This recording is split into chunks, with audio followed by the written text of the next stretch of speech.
Assalamualaikum warahmatullahi wabarakatuh. Bismillahirrahmanirrahim. Alhamdulillahirabbil alamin.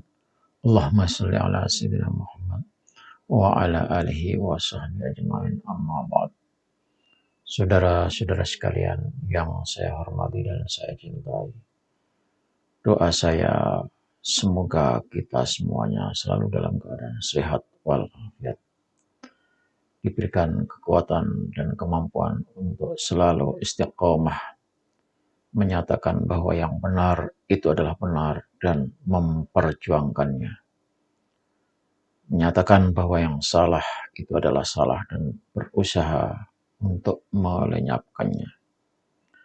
Saudara-saudara sekalian yang saya hormati, nampaknya berita lama tentang pembelaan kepada para habaib terus diulang-ulang, disebarkan walaupun dengan judul dan tema yang berlainan. Tapi isinya tetap satu, pembelaan nasab Ba'alawi tanpa dasar, hanya menggunakan husnudzon, berbaik sangka, karena ulama-ulama, kiai-kiai terdahulu telah mengakui bahwa para habib itu adalah keturunan Rasulullah Shallallahu Alaihi Wasallam. Padahal faktanya setelah diteliti, setelah dilakukan penelitian, kajian yang dalam, dan apalagi diketemukannya hasil tes DNA bahwa menunjukkan bahwa para habib itu bukan keturunan Rasulullah SAW.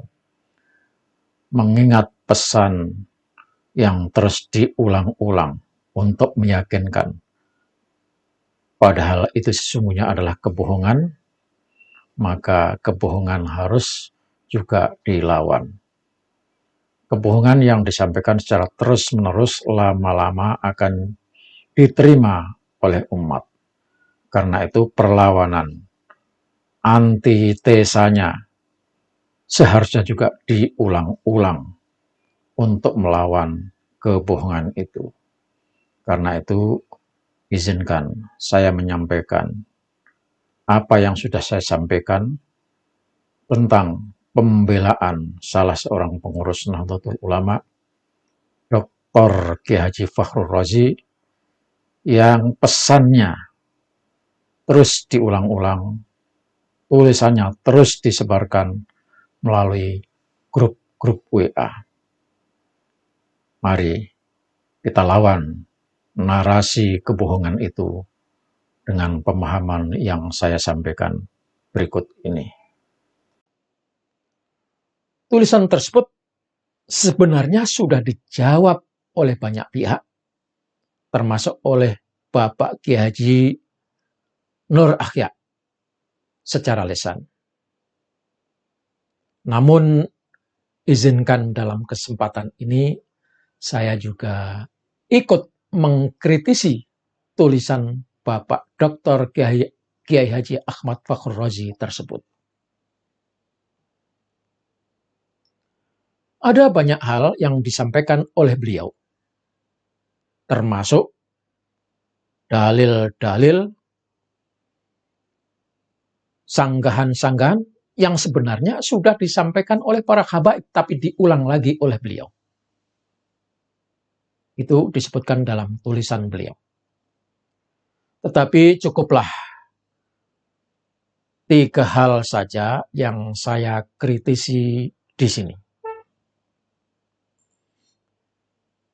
Yang pertama, Bapak Dr. Kiai Haji Ahmad Fakhrur Razi menyebut bahwa tulisan Bapak Kiai Haji Imaduddin Osman Al-Bantani sebagai fitnah.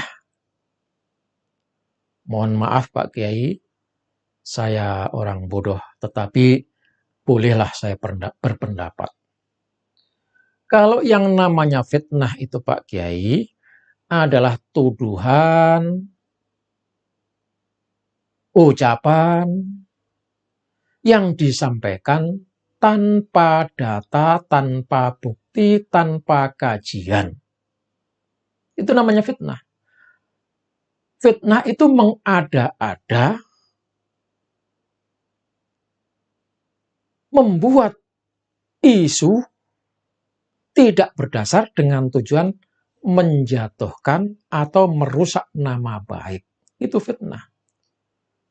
Lah ini yang disampaikan oleh Bapak Kiai Haji Imaduddin Usman Al-Bantani kan tulisan ilmiah, tesis, berdasarkan kajian, penelitian, verifikasi dari kitab muktabarah. Kitab-kitab muktabarah dari abad ke abad. Di mana diketemukan sekian ratus tahun tidak ada nama Ubaidillah. Itu fakta dan data. Kok sampean sebut sebagai fitnah? Nah ini yang perlu dikritisi. Berarti sampean tidak memahami atau bisa jadi belum membaca. Hanya katanya atau karena bisikan orang-orang yang ada di sekitar Pak Kiai Ahmad Fakhrur Razi. Jadi ini adalah tuduhan yang sebetulnya nggak pantas, nggak layak untuk disampaikan seorang doktor. Tulisan kok dituduh fitnah. Nah gitu. Mestinya sampean tidak usah menyebutkan fitnah menurut pendapat saya. Begitu saja kan lebih bagus. Yang kedua, Bapak Dr. Kiai Haji Ahmad Fakhrur Razi menyatakan bahwa penetapan nasab itu cukup berdasarkan pengakuan seseorang dari kabilah apa tanpa menanyakan saksi dan bukti catatan nasab. Kata Dr. Fakhrur Razi, Ahmad Fakhrur Razi, ini berdasarkan hadis Rasulullah karena Rasulullah pernah mengakui nasab seseorang yang datang kepada Rasulullah diakui sebagai bernasab kepada salah satu kabilah. Saudara-saudara sekalian, Rasulullah itu maksum. Rasulullah itu diberitahu jawabannya oleh Allah. Rasulullah itu dijaga dari kesalahan. Maka apa yang disampaikan oleh Rasulullah itu berdasarkan bimbingan, arahan, wahyu dari Allah Subhanahu wa taala. Wa ma yantiqu anil hawa in huwa illa wahyu yuha. Lagian waktu itu orang yang mengaku nasab tidak pernah tidak merugikan orang lain. Dan dilihat dari tanda-tanda wajahnya kelihatan. Rasulullah tahu itu. Maka jangan dijadikan ini sebagai dalih kepada kita untuk tidak usah bertanya, akuin saja. Oh, nggak bisa begitu. Ini sekarang sudah zaman modern. Yang ketiga, Bapak Dr. Kiai Haji Ahmad Fakhrur Razi menyatakan kenapa nggak sekalian mempermasalahkan nasab Nabi Muhammad Rasulullah SAW sampai kepada Nabi Ibrahim. Ini sungguh luar biasa. Bapak dokter, hakikatnya kita tidak pernah mempermasalahkan nasab. Sejak kemerdekaan sampai sekarang, kita itu diam saja, tidak pernah tanya Habib itu benar atau tidak. Tetapi karena Habib itu menjadikan dirinya orang yang katanya paling hebat, paling suci, paling mulia, mengaku-ngaku majikan dari penduduk Nusantara. Ini kan perlu dipertanyakan, apa benar Habib kok begitu? Nah, karena Habib ini membuat permasalahan di negeri Indonesia tercinta ini, ya patut diusut, patut dipertanyakan, apa benar Habib itu punya nasab sampai kepada Rasulullah SAW. Kita tidak pernah mempermasalahkan aslinya. Lah kok sampean mengada-ngada, kenapa nggak diusut sekalian? nasabnya Rasulullah kok bisa sampai kepada Nabi Ibrahim? Kan lucu sampean ini. Sama saja ketika orang salah, kenapa nggak diusut? Kenapa nggak ngusut Nabi Adam alaihissalam kesalahannya sampai sana? Jadi saudara-saudara sekalian yang saya hormati, di sini saya cuma bilang, kok cetek amat logika berpikirnya Bapak Dr. Kiai Haji Ahmad Fakhrur Razi ini.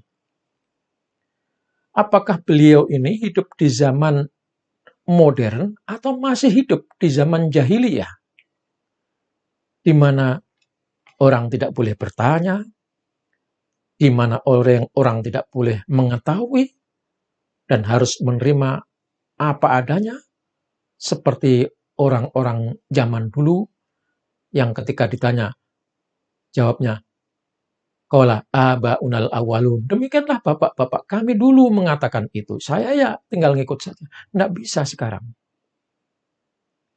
Lagian Pak Dokter mestinya juga melihat fakta yang ada di tengah-tengah masyarakat dengan mendahulukan kepentingan bangsa dan negara. Kenapa kepentingan bangsa dan negara? Karena ternyata para habaib ini makin lama makin arogan, makin lama makin berulah, dan terbukti membuat kekacauan, demo-demo, merusak tatanan berbangsa dan bernegara. Ini masalah kebangsaan, Pak Dokter. Mestinya sampean juga harus menyadari bahwa pengungkapan nasab yang benar ini dimaknai sebagai perjuangan menjaga kehormatan dan kemuliaan Rasulullah Shallallahu Alaihi Wasallam. Pengungkapan nasab ini harus dimaknai sebagai perjuangan memanusiakan manusia, menempatkan para habib sebagai warga negara yang sederajat kedudukannya dengan warga negara asli yang dilahirkan di bumi Nusantara. Karena para habaib di Indonesia ini memang banyak bikin masalah dan bikin ulah. Apakah sampean tidak pernah mendengar ada habib yang akhlaknya tidak sesuai dengan akhlak Rasul? Apakah sampean rela Nabi Muhammad SAW direndahkan dan dihinakan oleh orang-orang yang mengaku sebagai keturunan Rasulullah? Ini menurut saya, kalau benar dia tidak nyampe nasabnya kepada Rasulullah, ini penghinaan, saudaraku. Jangan sampean karena tamatan tarim atau berguru kepada habaib dan fanatik membabi buta, tidak melihat fakta sejarah, sampean terus membela secara membabi buta. Mohon maaf. Wassalamualaikum warahmatullahi wabarakatuh.